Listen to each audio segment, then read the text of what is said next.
आइए फ्रेंड्स, आज हम पढ़ने वाले हैं क्वांटम संख्या के बारे में।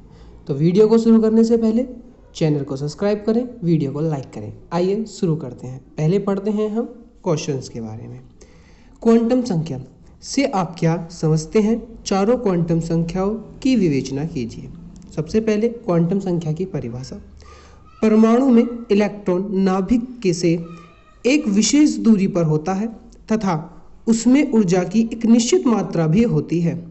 किसी इलेक्ट्रॉन की ऊर्जा तथा स्थिति को निर्धारण करने के लिए जिन संख्याओं का उपयोग करते हैं उन्हें क्वांटम संख्या कहते हैं।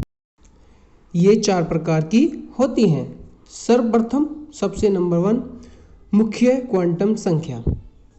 मुख्य क्वांटम संख्या, यह क्वांटम संख्या इलेक्ट्रॉन की कक्षाओं को बताती है। यह संख्या इलेक्ट्रॉन का उसकी कक्षा में स्थान तथा ऊर्जा प्रदर्शित करती है। n मुख्य क्वांटम संख्या को हम n से प्रदर्शित करते हैं। n का मान 1, 2, 3, 4 आदि कोई भी पूर्णांक हो सकता है, जिन्हें क्रम से k, l, m, n आदि कक्षाएं भी कहते हैं।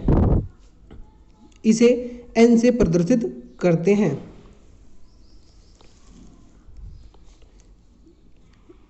n का मान बढ़ने के साथ साथ इलेक्ट्रॉन की कक्षा का आकार भी बढ़ता जाता है तथा नाभिक से इलेक्ट्रॉन की दूरी बढ़ने के साथ साथ उसकी ऊर्जा भी बढ़ती जाती है। किसी कक्षा में इलेक्ट्रॉन की अधिकतम संख्या 2n² यानी कि 2n² के बराबर होती है, अर्थात k, l, m कक्षकों में 2, 8, 18 इलेक्ट्रॉन होते हैं। जैसे हम कह सकते हैं कि पहली कक्षा यानी कि n की वैल्यू अगर हम 1 लेते हैं तो पहली कक्षा में अधिकतम इलेक्ट्रॉन कितने? 2। अगर हम इस फॉर्मूले का इस्तेमाल करते हैं, n की वैल्यू को यहाँ पर रखते हैं यानी कि 1² × 2 2 × 1² इज इक्वल टू 2।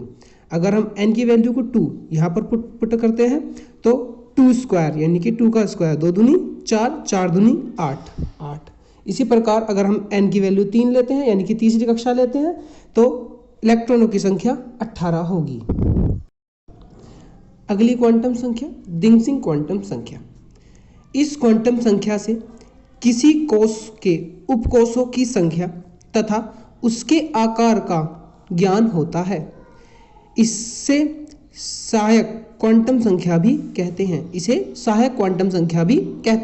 इसे L से प्रदर्शित करते हैं। L 0, 1, 2 और 3 के लिए क्रम से S, P, D, F उपकोष द्वारा प्रकट करते हैं। डिंगसी क्वांटम संख्या का मान मुख्य क्वांटम संख्या के मान पर आधारित होता है। n के किसी मान के लिए L का मान 0 से n-1 तक हो सकता है। आइए जानते हैं किस प्रकार।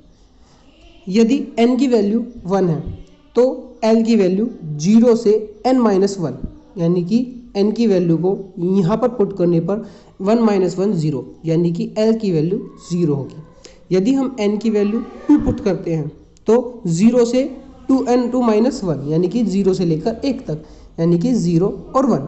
हमने पीछे देखा था कि 0 के लिए S उपकोष और 0 के लिए S उपकोष, 1 के लिए P उपकोष। इसी प्रकार अगर हम n की वैल्यू 3 पुट करते हैं तो 0, 3-1 यानी कि 0 से 2 तक, तो 0, 1 और 2 S, P और D।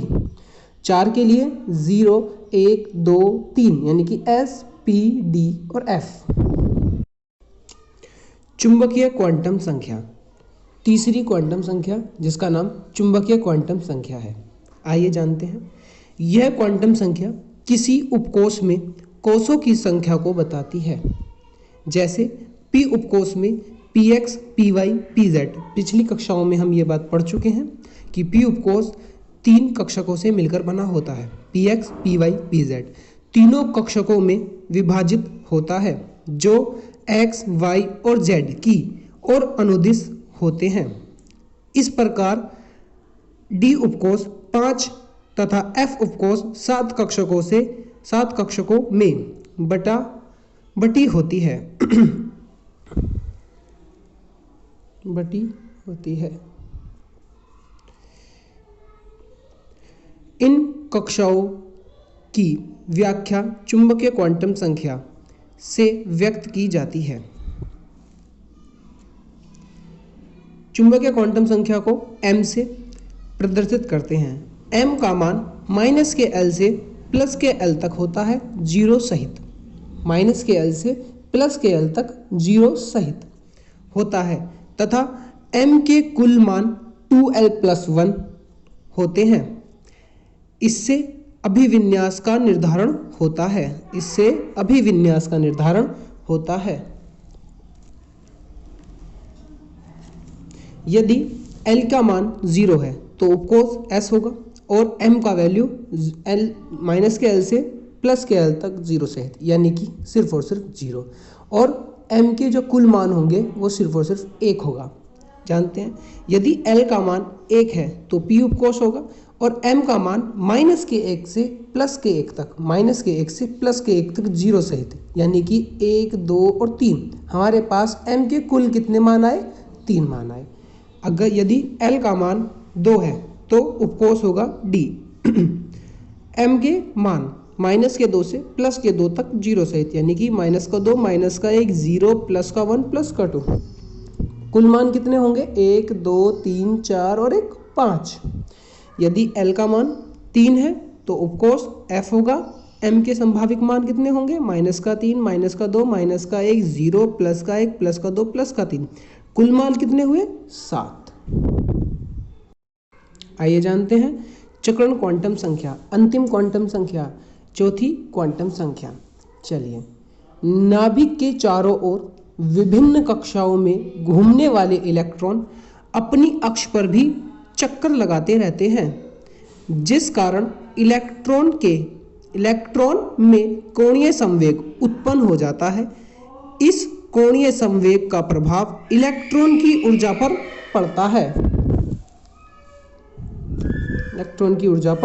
पड़ता है।